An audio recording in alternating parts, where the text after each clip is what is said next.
पूर्णिमा का व्रत। पूर्णिमा का व्रत करने का कारण क्या है बताइए। आप इतने सालों से कर रही हो, कई माताएं कर रही होंगी पूर्णिमा का व्रत। एक समय फलाहार करती हैं, एक समय भोजन करती हैं। भोजन में खीर का होना जरूरी होता है पूर्णिमा के व्रत में। दूध की सामग्री होना जरूरी होती है पूर्णिमा के व्रत में। 12 महीने की पूर्णिमा करो मना नहीं है।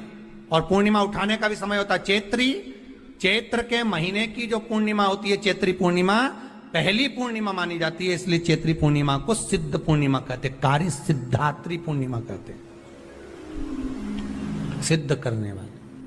मनोरथी पूर्णिमा कहते हैं।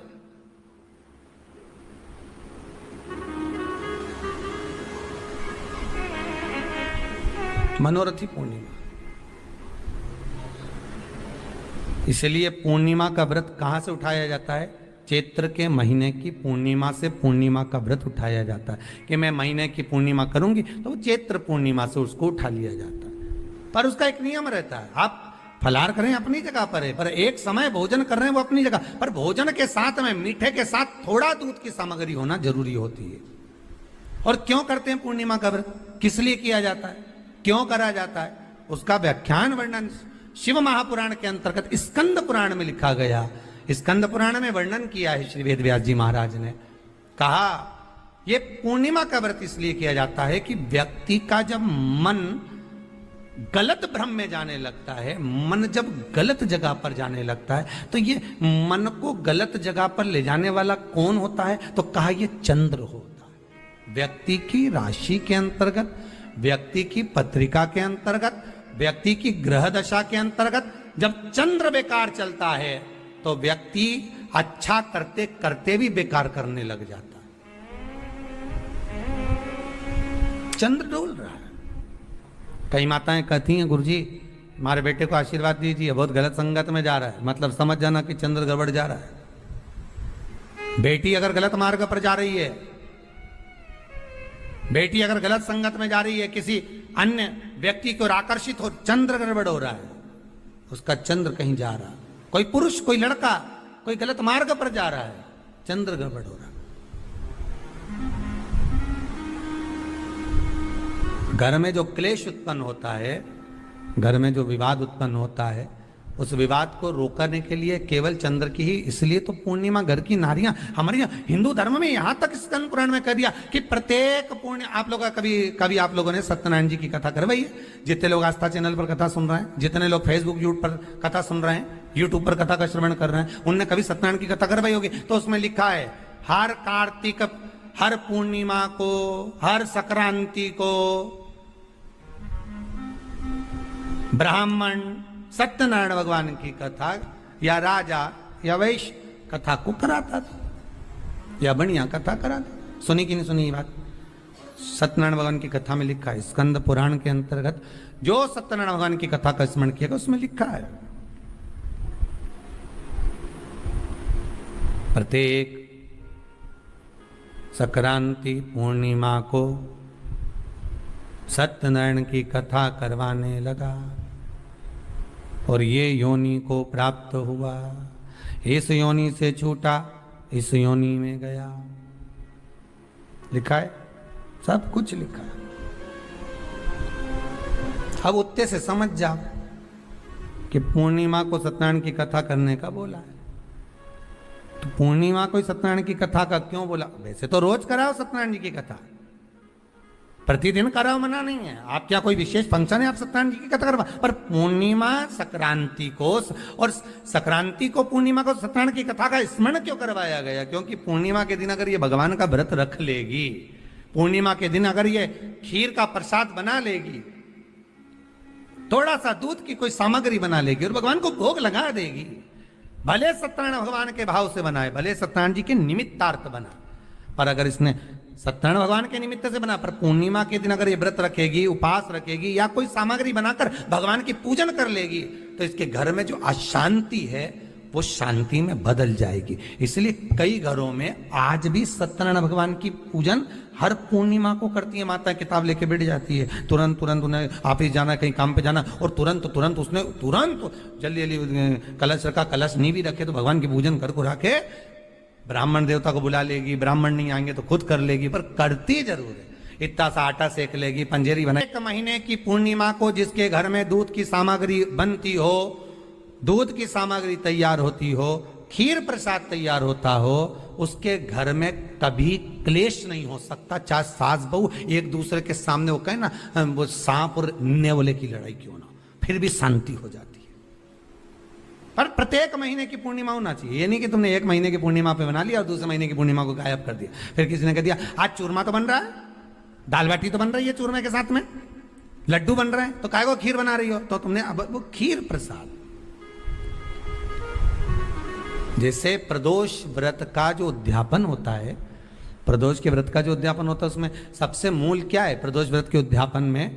कि दो चीजें मूल है प्रदोष व्रत के उद्यापन में, कि आप प्रदोष का व्रत करो तो या तो 11 करो प्रदोष तब उद्यापन करो, या 26 प्रदोष करो तब उद्यापन करो, या उससे ज्यादा कर लिए तब उद्यापन। तुम्हारा मन हो जब उद्यापन करो।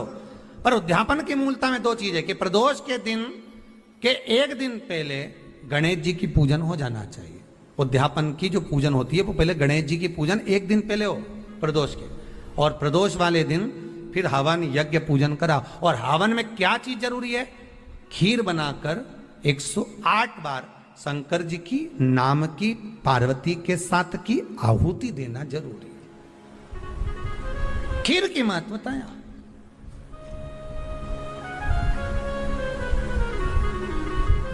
चलो और सहज भाषा में समझिए, और सरल भाषा।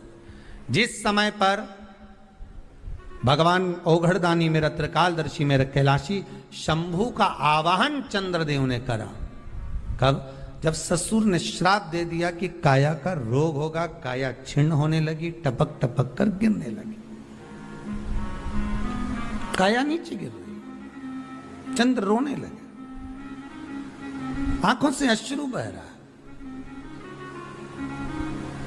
आंखों से आंसू बह रहा। किसके पास जाऊं? तब देवऋषि नारद का स्मरण किया।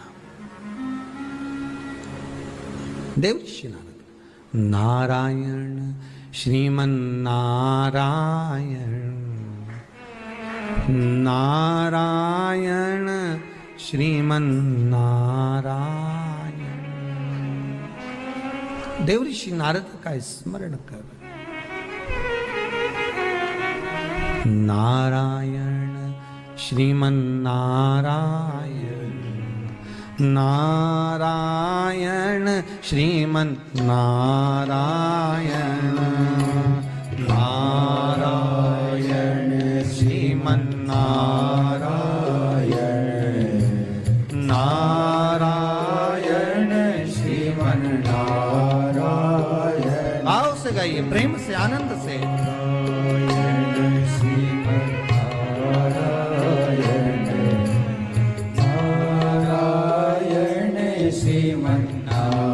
नारायण, ओ नारायण श्रीमन नारायण,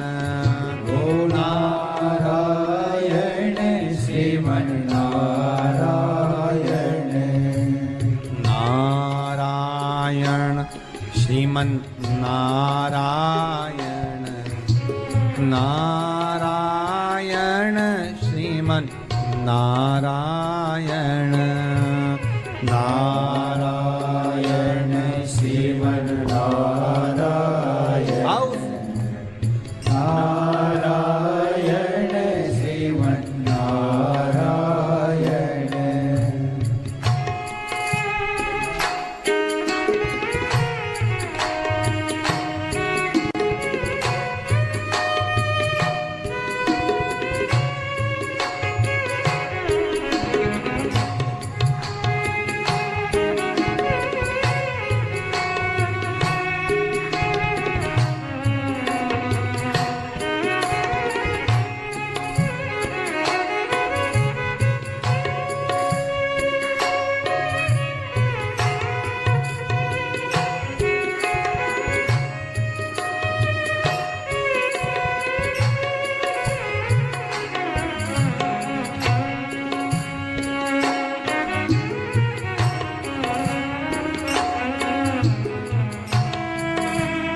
सत्यनारायण नारायण हरि नारायण लक्ष्मी नारायण सत्यनारायण नारायण श्रीमन्नारायण ओ लक्ष्मी नारायण सत्यनारायण नारायण हरि नारायण लक्ष्मी